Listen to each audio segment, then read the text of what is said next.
All right, so I don't know if you guys remember this happening, but for a moment there, just a handful of years ago, the cast of Always Sunny in Philadelphia was taking over the podcast game.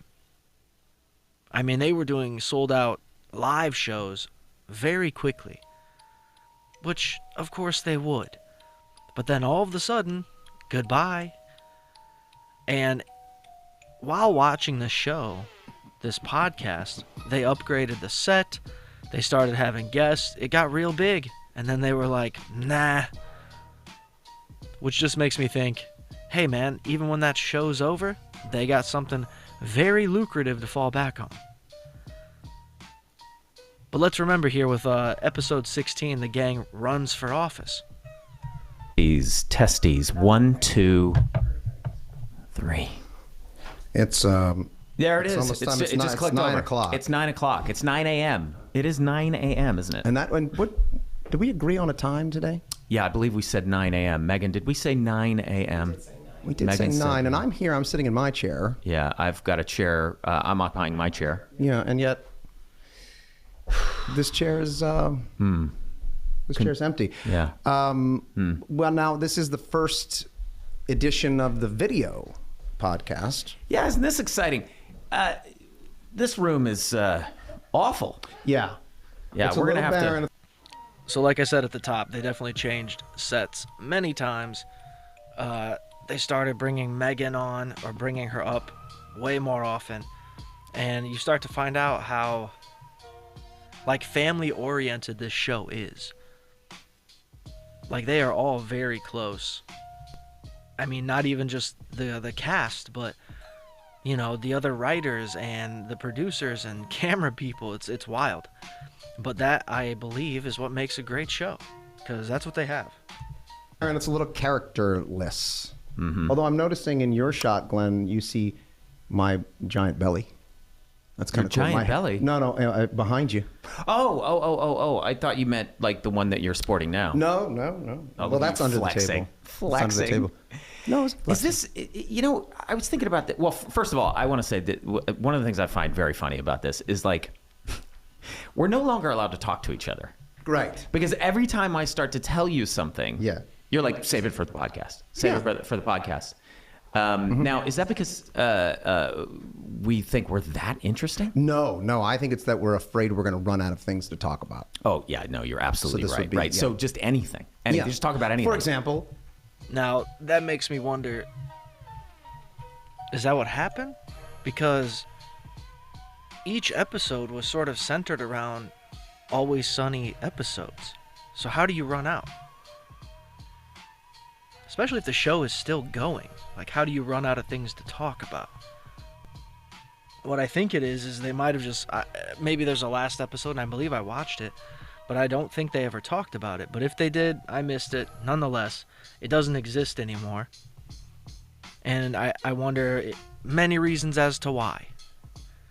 Obviously, it's time-consuming, but, you know, this could help spark some ideas for episodes, man. I think just chatting like this and sort of being forced to record it, even if you weren't to release it, probably helps. I don't see a real negative to that. Let's hear some more.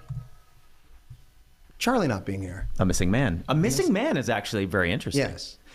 Now, I am concerned. I am concerned for how interesting the podcast is going to be without Charlie. If you think about the show itself, if we didn't have Charlie, now don't tell him this. Well, he already knows. No, he knows, but that's the thing. He doesn't need to hear that because he already knows it. It's a whole thing. Without Charlie, the show doesn't really work. You know what I mean? Yeah. Probably wouldn't have gotten to season 15 without. There you have it. Old Charlie Buckets out here being the reason the show is successful. People keep coming back, that the network keeps buying more seasons, and he's not a stand-up comedian. Just a funny guy.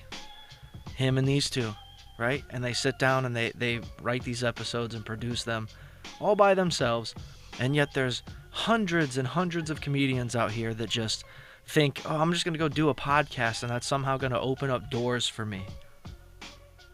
It's ridiculous. These guys went and did a podcast for fun because they already did the hard work. All right, it's already beneficial in so many ways. Now they're just like, hey, we could do a podcast, and that's successful too? Weird. Because I don't think you could say the same thing for even like the Workaholics guys. Okay? First of all, their show doesn't still exist. They're not all currently doing big time work. And the numbers on the podcast themselves, not great. But again, they phone it in. It's all Zoom. It's just, that to me is more like dudes just hanging out. There's no prerogative. Just like here, I don't think there's any prerogative. I just think that they have this, maybe they're better friends. Why can they make time to sit together, but the Workaholics guys got to do Zoom? That's all I'm saying.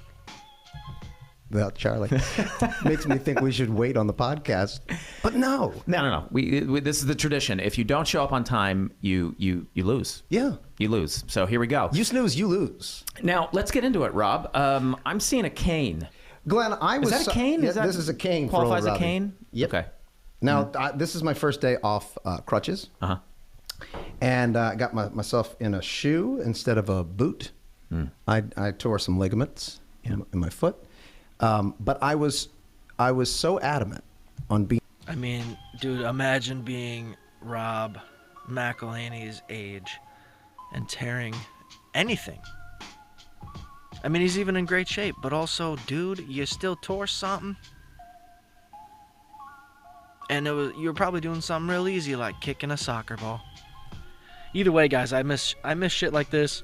I miss some of the positive that is supposed to be in commentary. You know, people showing the good shit, not just talking about all the dumb and bad shit. So here we are. Go check this shit out if you haven't already. It still exists. It's still out there. It's worth hearing some of the guys that make the show talk about the show and just be themselves. Hit the like, hit the subscribe, and we'll see you in the next one.